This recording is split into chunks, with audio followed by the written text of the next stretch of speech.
Welcome to episode 42 of Cougs on Cougs. I'm Jess here with Mary, and it is the most wonderful time of the year. It is. Football and basketball. That's right. We have a lot to talk about. Even though it was a bye week, we did miss football last week, but there was a lot of basketball to keep us distracted. And happy. Yes. So, as always, we will start with our notable quotable, which you can apply to basketball and football, really. It's from... And life. It's from Andrew Carnegie.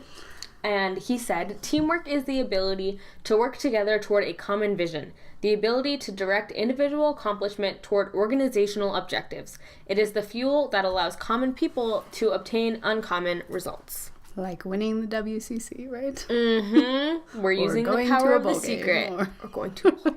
This week we're going to be in Cincinnati, so we're going to start with a friend from Cincinnati, Duane Wallace, and he's going to tell us what we can do and see for those who are traveling. It is our last road game, away game this week, and it is against Cincinnati, so it's our last Along the Trail to Fame and Glory segment, and we have with us Duane Wallace. Duane, welcome to the show. Well, thank you for having me.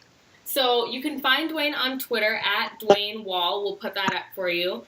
And it's kind of cool how Duane got to be on the show. So Duane is from Cincinnati. He's a Cincinnati fan living out there.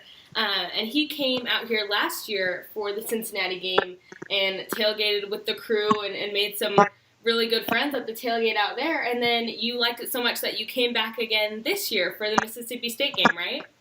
That is correct, yes. So we'll just let you talk for a minute about, just how you felt about that atmosphere and what drew you back. Well, my son and I came out last year and just on Twitter met the people that we ended up tailgating with, and it was, come hang out with us all day, you'll be our guest. So we went to the tailgate all day, had a great time, went to the game. Came back to the tailgate for a couple hours and just enjoyed the experience, overall, and kind of kept up with everybody all year on Twitter and decided to come back out this year. Twitter's a great thing, isn't it? It is. It brings us all together. And you said you're even going to come back next year, right? Yes, already planning the third annual trip. We wanted to figure out what there is to do in Cincinnati. I don't know about Jess, but I don't know a thing about Cincinnati. Do you? Not much, nope. So, why don't we start with things to do? Okay. Well, Cincinnati is an old German town. Tightly closed houses. Everybody knows everybody. But our front yard, per se, on the riverfront downtown is the Banks. It's called the Banks. It essentially runs the Ohio River from Paul Brown Stadium, where the Cincinnati Bengals play, to Great American Ballpark, where the Cincinnati Reds play. And in between that is like a mixed use of restaurants and shops, and also Smale Riverfront Park, which is essentially the city's front yard. There are huge swing benches that open up to the river where you can swing like 3 or 4 people on one bench at a time and watch the boats go up and down the river. The Underground National Freedom Center is there. Cincinnati was a big Underground Railroad stop to get people out of the South into the North. So their national museum is down there as well. So that's our front yard to the city and downtown, and it's all right there. University of Cincinnati is not far from downtown. You can actually walk it. It's under 2 miles, so it does not take very long. A lot of people will probably stay downtown. You can take a streetcar. It goes about halfway to what's called Over the Rhine, which is the largest intact urban historic district in the nation. Many movies are shot there. It looks like Greenwich Village in New York. People film movies here because it's cheaper than filming them in New York City. It's called Over the Rhine. There used to be a canal that divided downtown in this section, and this is where all the Germans lived. So they called it Over the Rhine, as in the Rhine River from Germany. Finley Market is there. It's Ohio's largest and oldest market, going back 155 years. in restaurants and whatnot. And I tried to, when I get to my food section, tried to make all these kind of coordinate together so you're not all over the city. You also have Washington Park, which is in over the Rhine as well. And that's, if the Banks was our front yard, Washington Park would be our backyard. It's fairly brand new. It went through urban decline in the 70s and 80s, and it's all been revitalized. And this is our backyard. And there's all kinds of like water fountains and things to do, or just sit and people watch. Music hall is there. It's like a Gothic music hall that dates back 200 years, and an architecture and whatnot is pretty neat to see. What about campus? Is campus worth checking out?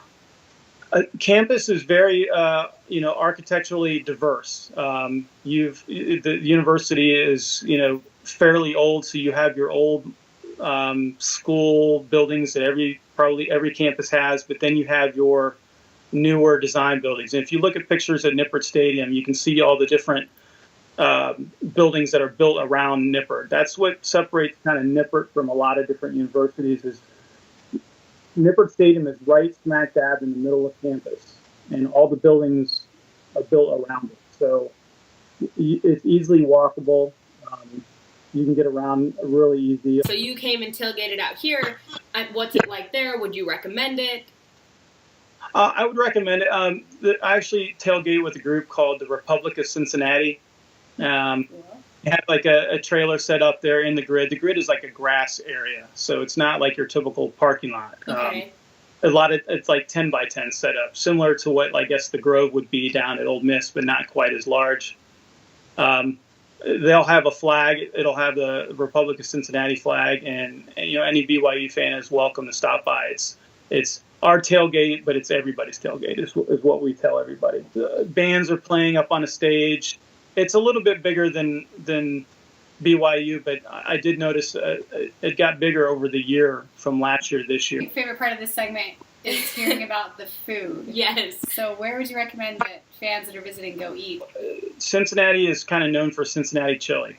True. So not being from Cincinnati and being kind of somewhat of an outsider for the first half of my life, the best way to describe it is you have chili that you would eat just normally in a bowl, right? Right. I describe Cincinnati chili as like a condiment. Skyline Chili, there's plenty of locations around the city. There's one that's walkable distance to the campus. I think I looked earlier, it's like a half mile from the stadium. Oh, not bad.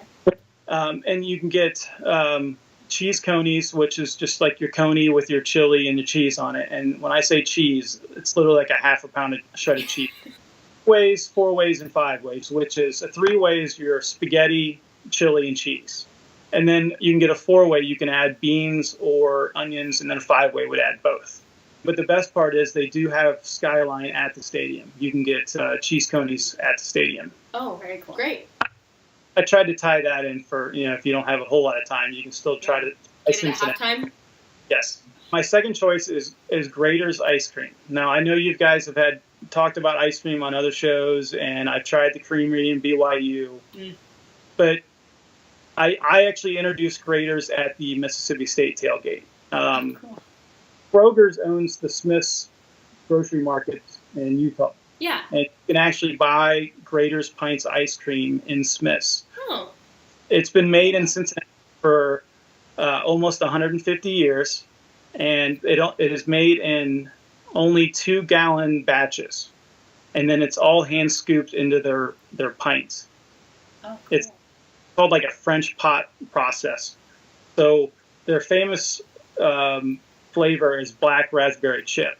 And you would think, okay, like there's little chips of chocolate. What happens is they take this 2-gallon pot and then they pour melted chocolate in. So you get like big, huge chunks of chocolate. So it's like the most amazing thing. So did you say that this has multiple locations as well? Yes, and they do have this at the stadium as well, and their campus location is directly right next to the Skyline campus location. Ah, dinner and dessert. I like it. Our third one is actually going to be for breakfast the next morning. In the Over the Rhine district, to try to tie the two together, there's a place called Holtman's Donut. It's been named the best donut in Ohio. The joke is if you can get in and out in like 15 or 20 minutes, you've done really well because there's always a line. They're known for like all kinds of crazy toppings. Like you can get donuts with Fruity Pebbles on top and cereals and stuff like that. So, get dinner, dessert, and then you can get donuts for, breakfast in the morning. So that's what to do, what to eat. We did want to talk football for a minute before we let you go. We're looking at a Cincinnati team that actually has the same record that we do. So 4-4. So we know that's pretty frustrating. It's been a pretty frustrating season for us. But, kind of tell us, maybe one word to describe your season? One word, I would probably say underachieve. We can relate to that. Yeah. And we've had some quarterback controversy on a very small scale, but you guys have had it on a large scale, right? Uh-huh. So you've had 3 that you've rotated through, and from what we've heard, your senior, what's his name, Gunnar Keel is going to be the one that goes on Saturday. Tell us about your confidence level with him, and maybe just your confidence level about the game overall. I have high confidence in Gunnar Keel. As you well know, any team that loses their top 6 receivers from a year ago, primary, passing to set up the rush team is going to struggle, and they have struggled. They haven't been able to run the ball. All new receivers, 3 quarterbacks, so continuity has been an issue. Thought it turned the corner a couple weeks ago, and then last week didn't quite get there again. So it's really flip a coin what Bearcat team you're going to get on Saturday. Same. I know. Wonder which teams will show up. Okay, thanks, Duane. Yep, thank you. Okay, we are going to bring back our 3 things segment, this time to talk about 3 things that we've learned about the BYU basketball team since the scrimmage and then the first exhibition game against Seattle Pacific. So, what are we starting with first? Our first thing is offensive production, which, as per usual with the BYU team, is pretty solid. We scored 102 points on Saturday. Was it Saturday? Yeah, Seattle Pacific. That's a Division II team, but that's still a lot of points. Yeah, anytime you're putting up that many, it's good. Your guys are getting points. Yeah, and I don't think there'll be any real drop-off in production from last year or from any of the teams of the past few years. I don't think that's anything to worry about. There was a lot of points scored in the scrimmage as well. Yeah, definitely. So who are some of those key contributors? So the first thing I think we have to talk about, the first guy is TJ Haas. Oh my gosh, I'm probably going to do that a lot this year. We did it 3 times during the game. Ooh, sorry, TJ. He's probably so used to it. Oh, sorry, buddy. Yeah, so TJ Haas. So in that exhibition game, he had 19 points. He shot 2 of 4 from 3, and those threes were a thing of beauty. Yeah, they really were. And so, yeah, I was really impressed with him, being aggressive, driving to the basket, shooting from outside, shooting from 3. TJ looks like he is going to be everything that was promised. Stephen Bale was impressive in that scrimmage. So he had a really good line. So he had 5 of 6 from the field, 2 of 2 from 3, made all of his 3 throws, ended up with 15 points. So he was the other scorer in double figures besides Nick, TJ, and Eric. It looks like you're going to have a lot of options for scoring. And that's just your guards. And that's without Elijah and that's LJ. Without Elijah or LJ Rose. So, woohoo, add 20 more points each. Yeah, and then you have to talk about the big guys, too. Eric Mika came in. Oh, yeah. First game back off his mission, he had a double-double, 12 rebounds. Yeah, 12 rebounds and 23 points. And he played about 22 minutes. That was it. So, a really good line for him. Now, a big that we didn't mention was Yoli, who was somewhat efficient when he was in, but this gets us on to our next thing, our second thing, which is defense. Defense was not great. No. A Division II school is putting up 82 points on you. You don't really want anyone putting up 82 points on you, let alone Seattle Pacific. But Yoli especially, he played 9 minutes and had 5 fouls. He fouled out. So that's as good as his production was, that's not good. Yeah, he'll have to work on that. And a lot of the bigs were in foul trouble. And that's, I think that's mainly a product of the way that they're changing how they call fouls this year. Yeah, this is interesting. We'll have to do a Cougs in the classroom about this, but just briefly. Yeah, we can do it in the future. But basically, anytime there's, contact between the big guys, if there's a push, shove, anything physical down there, they're going to they call it the first foul. But they also say, if there's two guys going at it, they're going to call 2 fouls. So a lot of the fouls you saw were maybe things that wouldn't be called last year, or that, for Yoli maybe wasn't called in high school. Right. So they're going to have to adjust to that and sort of feel out and review on film, when they're getting those calls and what things they can correct. I mean, I thought the defense around the rim has been a lot better than it has been in the past. So I expect that to continue to get better. Eric looked good. He was aggressive. Yeah. Oh, beneath the rim. So nice to see a big, aggressive, big man like Eric back. Seattle Pacific got to the line 40 times. 40 times. That's a lot. Yeah, we want to see like half that. Yeah, and we got there 30 times. There were 70 total fouls called in that game, so it was a lot of whistle blowing. But yeah, 40 times is way too many in a game that, shouldn't really be that close. They ended up with 80 points, I think. 82. 82.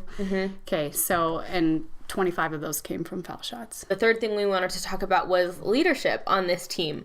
So I know there was one thing that Jess noticed. We were talking about Yoli and how he fouled out and how it's frustrating, and I hope that he does learn quickly. But it's frustrating to us. It's frustrating to Yoli too. And he didn't like that, those fouls were being called on him so easily, the new way they're being called. And Jess, what did you see? Yeah, you could tell on the floor he was getting really frustrated with the refs every time he was getting called and not really understanding why. He said, that's not a foul. And when he got fouled out, he was walking down the bench and walking by his teammates and not happy, yelling some stuff. And he tried to walk by Eric Mika, and Eric just grabbed him around the waist and was like, no, you're not going anywhere, and sat him down on the bench next to him and started talking to him. And they, I could see him going back and forth and sort of talking through what's happening and why he's frustrated and stuff. And I think that's really important for such a young team to have a guy like Eric, who is only a sophomore himself, but who's played a year and has experience. I mean, Eric Mika fouled out all the time as a freshman. Yeah, so just to have someone like that who can, help the younger guys out and give them some encouragement is going to be really important for such a young team. So LJ Rose was named a captain, and then Nick Emery and Kyle Davis. So I think LJ Rose was a surprise to us, but it really shouldn't have been because he is our only other senior besides Kyle Davis. The only reason it's a surprise is because we don't know anything about him. Yeah, that's true. And he hasn't been on campus that long either. No. But it's comforting that the guys, because the team selected the captains, that the guys see this leadership in LJ and that they look to him as a leader. Time for Talk of the Town. We start with some kind of sad news out of football. This is actually really sad news. Travis Tuiloma is done for the season and his career at BYU. Another injury at Boise State, and barring a miracle, he's done because he's a senior. So we'll see how it unfolds. But he has an ACL injury. Sticking with the sad theme, it's kind of a bummer that Ziggy and Kyle Van Noy have been split up. So ever since they graduated BYU, they've been together on the Lions. But Kyle got traded to the Patriots last week. Poor thing. I know. Kyle, actually, when you hear him talk about it, he says that it's great and that the Lions didn't really know how to use them, but the Patriots do. But it is sad to see these guys split up. That is sad, but man, I bet Kyle will do good things with the Patriots. Can't wait to see what he does. And probably win a Super Bowl ring. Probably so. I don't feel bad for him. So today it was announced that Taysom Hill was named as a William B. Campbell Trophy finalist and NFF National Scholar Athlete. So that means he gets a whole lot of scholarship money. Yeah. $18,000, right? $18,000 for being a finalist, and if he wins, he gets another $7,000, so $25,000. He should win. Total. If he's gonna win an award this year, it's got to be for Scholar Athlete. So BYU football had their trunk or treat that we tweeted about, put out on our Facebook. Really cool idea. They had their bye week, so they in lot 1 set up all the players and coaches set up their cars and were in their trunks, decorated their trunks, and handed out candy. The line wrapped around the stadium. It was a smashing success. I was able to go with some of my little cousins, and the costumes were fantastic. So we just wanted to show this tweet that had a few. You've got Taysom as your camo guy. Hunter, he had his wife dressed up as a deer. And then there was Algie dressed up as Aladdin with his wife. And their baby was my favorite, dressed up like Abu the monkey, and Ului Lapua, who was the genie. Yes, all painted blue. And then another one I think is on there is the 3 blind mice, who were Squally, Jamal. Riley, and Jamal. Yeah. It's fantastic, especially since they're running backs. Kyle Collinsworth got cut by the Mavs, but he will be joining the Mavs D-League team. So they're called the Texas Legends, which is one of the better names for a D-League team, I think. But yeah, he could get called up at some point in the season. Here's hoping. Yeah, I'm sure he turned down some money to go overseas, but I think that also makes sense with his wife still in school. Right. Another funny thing that happened with our current team, Eric apparently had an Econ 110 midterm this week, and he was real stressed about it. He was tweeting a lot. His first tweet about it, he said, "I'm about to go take my Econ 110 midterm. Some prayers my way would be much appreciated. Hashtag pray for Eric," which was funny in itself, but then LJ Rose quote tweeted it and with the hashtag pray for Eric. You gotta love this squad. Kelly, so her Twitter's at Kelly_BYU fan, went to, I think this is JCW's after the game, and she said, "Well, this just happened. Thanks, Peyton Dastrup, you and your dad made Miley's night by calling her over to talk and say hi." So that's our little girl. She's wearing a BYU shirt, and it looks like Peyton and his dad David, who we talked to, called her over to talk to her. It probably did make her night. It would make my night. Me too. So that's very cool. The last thing we wanted to mention was Ben Criddle, our friend from 960 Sports. We still need to have him on. Ran a poll during the exhibition game where he was asking about haircuts. And so he ran this poll, and we'll tell you the results. The options were Yoli Childs, Peyton Dastrup, Zach Frampton, and Elijah Bryant. And he said to write in other names if they weren't listed. True. How many votes did it get? 260. And Yoli won pretty decisively. I didn't vote for Yoli. Who'd you vote for? Elijah. I voted for Elijah too. I will say I also really like Stephen Bayo's haircut. Stephen Bayo has great hair. He does have really good hair. My question is, how does Peyton make the poll and Stephen doesn't make the poll? Come on, Ben. Ben Griddle doesn't know what he's talking about. Ben is infringing upon our territory. Ben. With Halloween being on Monday, we decided to do a special Raising Him Right Halloween edition. Yes. So let's start with this first one. Do you want to take this one? It might be my favorite. This is from Jessie at Jessie0630, and she said, "When your 2-year-old asked to be Tanner Mangum for Halloween, you let him." Look at him with his Tanner Mangum jersey. He's got the ball and the pants, and our favorite part is the backwards baseball cap. Tops it all off. He just needs a headset. Very distinctive. He just needs a headset. And we had another one from at Voltage34. My 6-year-old daughter wanted to be Jamal Williams, Jay Swag Daddy, for Halloween out here in Morocco. And so, yeah, there's a picture of her in a Jamal Williams jersey. Like, literally Morocco. That is, the world is our campus, and that is a good girl. That little girl needs to be on our show someday. Yes, please. Very cool. Next, we have a mini Cosmo, and I'm pretty sure I saw this family at the trunk or treat at Halloween because I spotted that little baby Cosmo, and he's wearing a Tanner Mangum jersey as well. Cute. But, yeah, that's really cute. Those little Cosmo ghosts. Who is this from? This is from Matt Faraday. Matt Faraday. And this is from our friend JB Fiso, and it's of her little boy Vi, or the Hulk in this case. Vi found Cosmo. We were trick-or-treating, and he was so happy. And this Cosmo costume is impressive. That's, wow. Yeah, pretty good. So, very cool. And then this last one. We just wanted to share a picture from that Halloween trunk-or-treat that BYU did. This is Cosmo. It was really funny, actually. He always has the best Halloween costumes. At the exhibition game, he had 3 costumes. First, he was a shark. Then he was Robin, and then he was Spider-Man. And I missed the Robin one, so I was glad for this picture. Yeah. So he wore the Robin one at the trunk or treat, and there he is with my cute little cousins. So taking him to the trunk or treat, that's raising him right. Basketball is pretty much on a bye. So football is finally coming off the bye and playing at Cincinnati this Saturday, 1:30 p.m. Mountain. It's on CBS Sports Network, so sorry if you don't have that. Find somewhere to watch it. And as for our sponsors this week, our first one is Lord Voldemort, or He Who who must not be named, whichever you prefer. But no matter what you call him, Tom Homo dressed up as him on Halloween, and he absolutely killed it, down to the fingernails. I hope he Avada Kedavra'd the Big 12. Yes. Probably.